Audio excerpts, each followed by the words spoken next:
Ini menarik sekali. Tentunya di bagian berikutnya di buku ini terkait dengan transformasi dari eksistensi kita sebagai pion semasa Perang Dingin menjadi kekuatan sentral atau sentralitas. Nah, ini kan akhir-akhir ini kita mendengar banyak sekali lah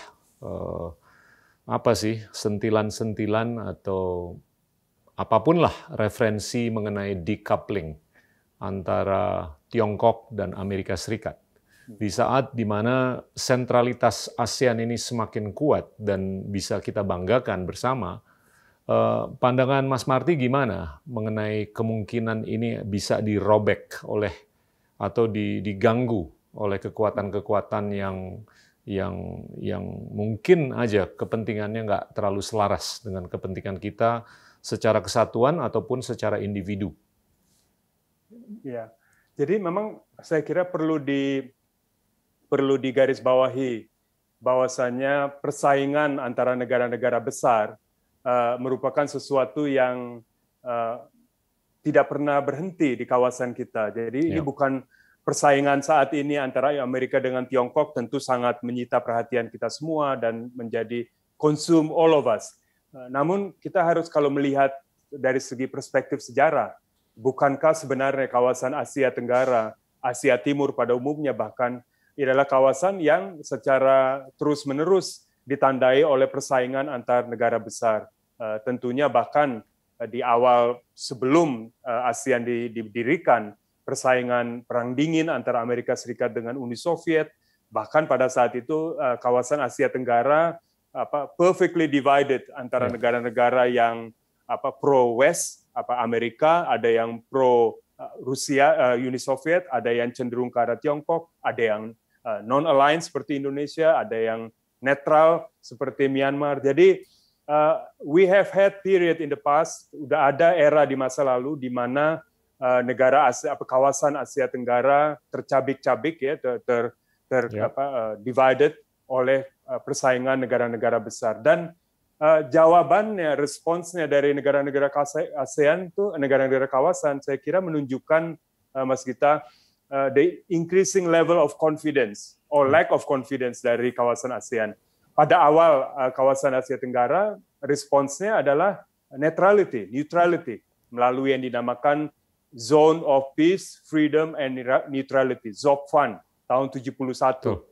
Pada saat itu wacananya adalah kepada negara-negara besar, don't bother us, jangan ganggu kita, we are neutral in your rivalries, di tengah persaingan Anda, we are neutral. Dan bahkan bukan hanya we are neutral, istilah di ZOPFAN menggunakan istilah neutralized, dinetralkan oleh negara-negara besar. Itu kan betul-betul menunjukkan betapa pasif dan betapa underwhelming ambisi dari negara-negara ASEAN, Asia Tenggara. Intinya adalah jangan diganggu. Kita tidak ingin memilih begitu. Dari netral kemudian Indonesia yang sedikit demi sedikit take ASEAN with us untuk tampil lebih sentral. Pertama melalui konsep national and regional resilience, ketahanan nasional dan ketahanan regional, supaya kawasannya lebih mandiri, yang lebih tahan banting, dan tidak expose itself to major power rivalries. Dan kemudian akhirnya setelah resilience, mulai kita berbicara tentang centrality, di mana bukan hanya kita tidak lagi hanya netral, pasif, melainkan bukan hanya tahan banting, resilient, tapi juga kita proaktif, shaping and molding, membentuk tatanan di kawasan. Ini yang terjadi berkat Indonesia's leadership, sehingga ASEAN sedikit demi sedikit lebih mencerminkan wujud dari perspektif politik luar negeri Indonesia yang bebas aktif, yang friendly to all parties, apakah Uni Soviet, apakah Rusia setelahnya, Tiongkok, Amerika Serikat. Centrality, that's how we have become. Tapi tentunya dari sini adalah permasalahannya, itu historical konteksnya. Permasalahannya adalah tentunya centrality must be earned, harus diraih, harus direbut, bahkan nggak bisa hanya kita berulang-ulang sebut sehingga jadi mantra, Dengan demikian langsung akan dicapai. Instead we have to earn it. Dan sekarang menurut saya, Mas Gita, ada resiko ASEAN is losing that centrality karena ada resiko ASEAN hanya tampil sebagai convening power, memiliki kemampuan untuk bisa menggelar suatu konferensi pertemuan besar, tapi sifatnya mau procedural ceremonial. Karena perlu ada sebenarnya melalui format convening power itu perlu ditranslate ke sebagai pengaruh yang lebih substantif. Just memberikan contoh karena Mas Gita juga you were very much part of it. Ketika Indonesia menjadi ketua ASEAN tahun 2011, terakhir ketika kita menjadi ketua kurang lebih 10 tahun yang lalu.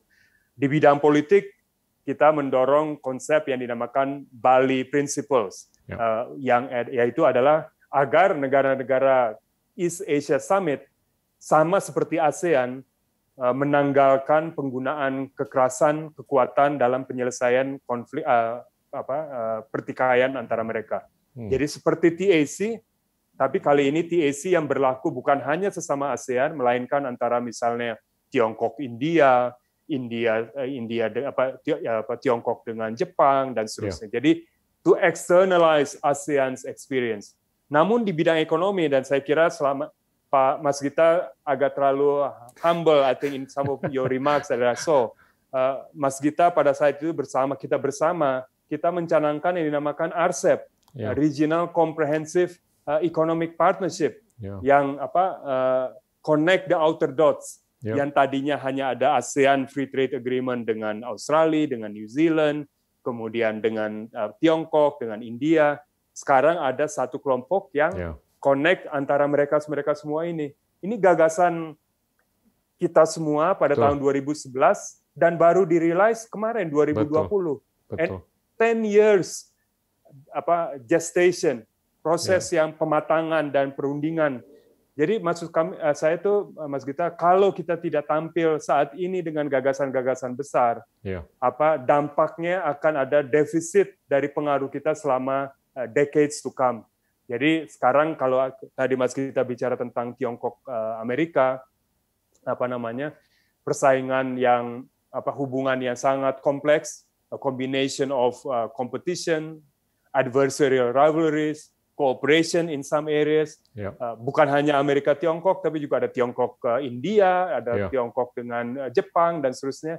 ASEAN must have a script karena kita tidak bisa hanya ingin in the driving seat position tanpa mengetahui ingin kemana dikemudikan kawasan ini. So you have to have a script, otherwise kita at best hanya menjadi sebuah event organizer.